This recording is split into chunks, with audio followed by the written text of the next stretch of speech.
Hey everybody, this is Devin with Red Ranch. For today's video, I'm going to show you how I made these live edge benches. Let's check them out.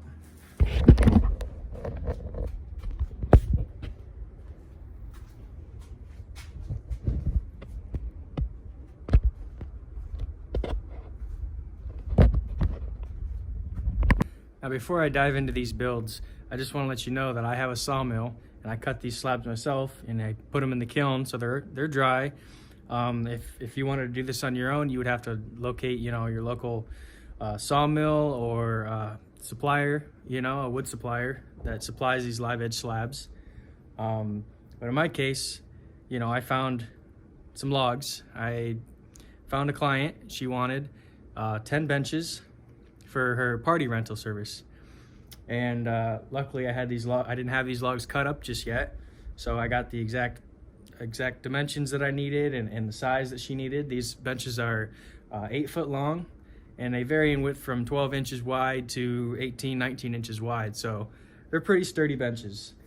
She wanted some really rustic looking ones, and these ones have a lot of bug pits in them. I'm gonna show you how I clean those out. Some of them had great big voids, and sometimes you can fill these in with epoxy, but in this case, she didn't want epoxy. She just wanted the really rustic look of the natural bug inclusions. So, let's dive into it.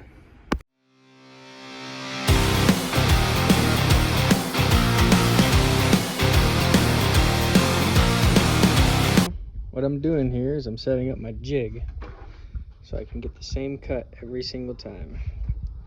Need to make it a total of 16 inches. Now, on to marking the center lines. Got me a jig block here. I just set it up just like that. Mark it, put it to the side. I got about 30 more to go. And I gotta do the blocks for the table legs.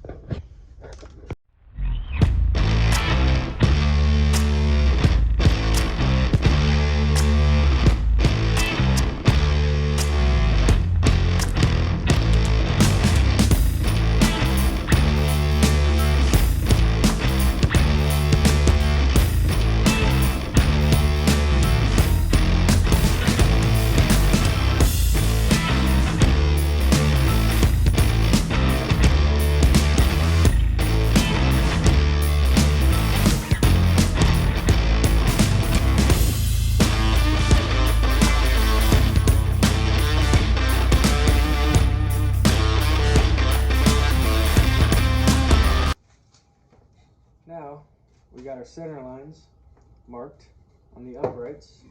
Center lines marked on both the feet and the top attaching plate for these benches. Now we screw. Just line the two up.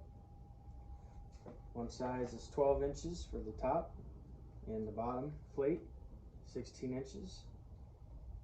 And later on, we're going to be adding some 45-degree fulcrums here and some cross butt members. But at this point, now we assemble.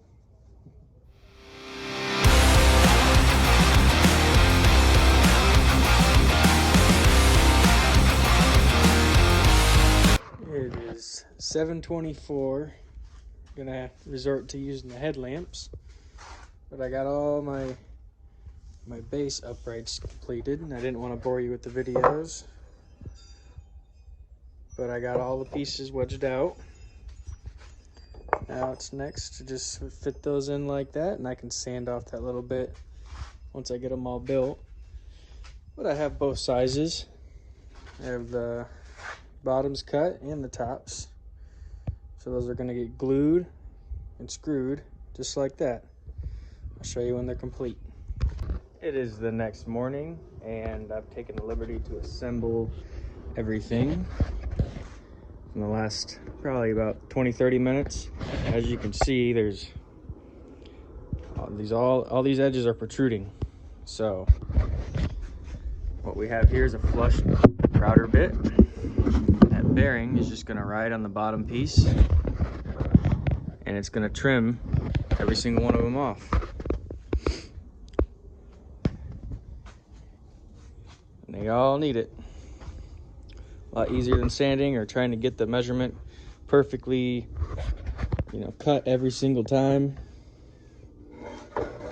And it goes for all four sides. Afterwards, after you get it flush and trimmed, now would be a good time to put a router edge on it. Whatever you like, a 45-degree edge or a round over or something like that. But I find that the round over with these Home Depot 2x4s and 4x4s, they all make them look tacky, like it's just another 2x4. So it's like putting lipstick on a pig.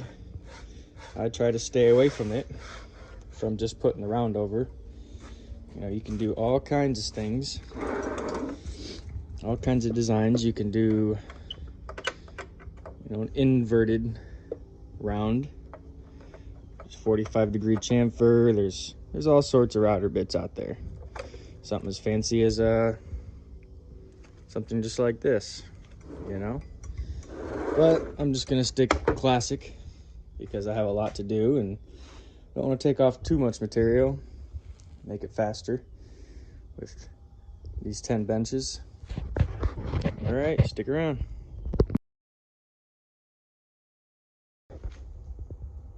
Now it's a must to put some kind of round over or some kind of different style of edge on the bottoms of furniture that's going to be sliding or moving a lot. And that prevents tear out when you do that. As you see, if you took this square piece of lumber and you were to move it back and forth, 15 times a day, these edges are perfectly 90 degrees and they will chip out. They will catch something, they'll chip out, and if you stub them with your toe, it's not the best feeling in the world. But when you give it some sort of edge, some sort of chamfer, as it slides, and if it catches on something, it's a lot less likely to tear out. Now this is the 45-degree edge bevel router that I chose. I think it looks pretty nice. In the end, it'll all turn out pretty good. All right, now it's everyone's favorite time. It's sanding time. I'm just gonna knock the glue spots down, pencil marks, any sliding scuffs from sliding across workbenches. I just got this thing clamped down, and get your mask and your sander. Just gonna hit it a couple times, front and back. Got all the rest to go. All right, I've been working on these all day. These are gonna be 8-foot benches, so we cut them at 85.5 and left a little bit overhang on each side. That way they'd be tucked underneath for the stringers. And then we just put a center brace piece. Got them all put together. Just like that. Now, I'm cutting in the, drilling in the pieces, the 45-degree, trim support pieces in here. They're gonna go just like this.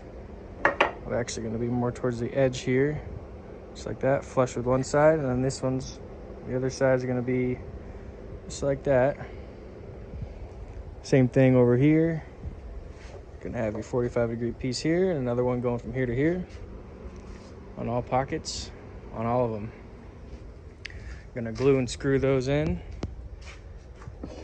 And next, we're gonna stain it.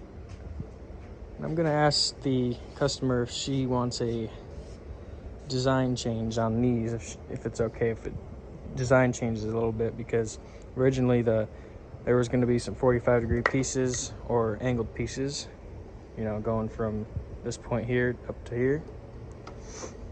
But I don't know if it'd look right. There's not much space to work with, or that might not be a whole lot of support in there. So I'm just gonna ask her if it's okay if just one piece goes from here to here on both sides. This is the bottom, actually. This is the top. Top's gonna be laying underneath there, it's screwed in, but yeah, I think it'd look pretty good. I don't know, we'll have to see.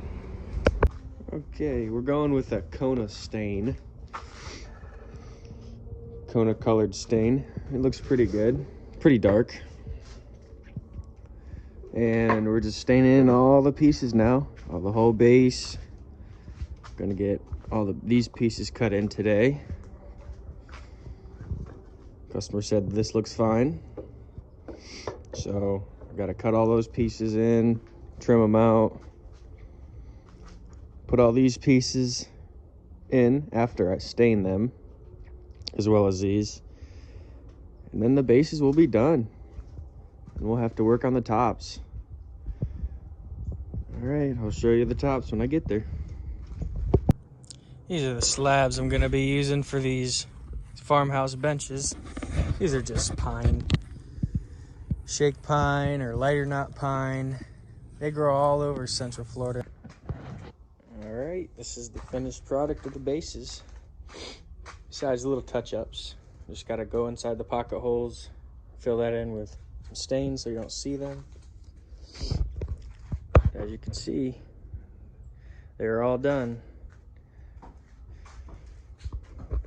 The center section is pretty cool. It looks like the illusion of going through the center post support all the way down to the ground. But now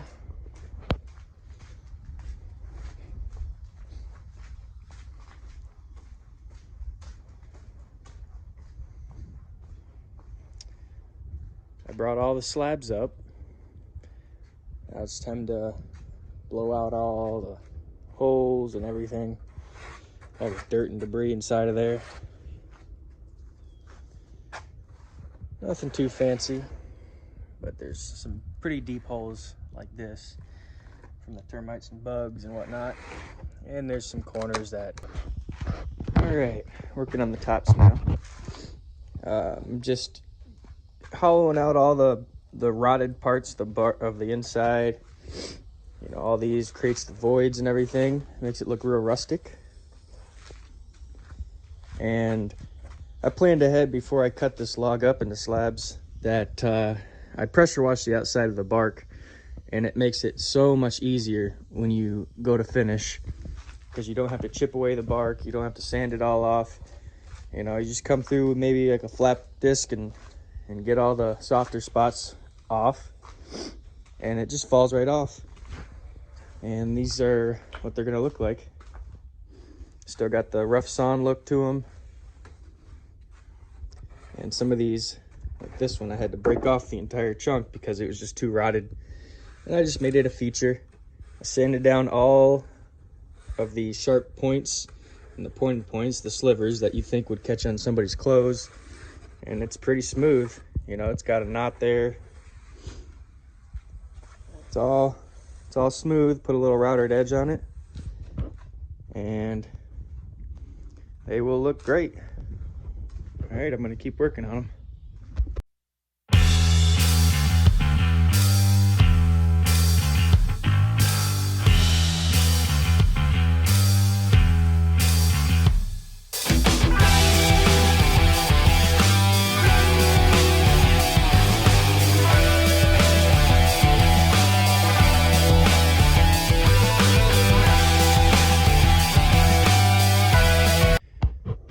All right, guys, it's late. Just finished the benches, and I hope my customer is happy with them. If you like this video, please subscribe. Let me know in the comments what you would do differently with these benches, or if you have any tips and tricks. And I'll see you guys on the next one. Thanks.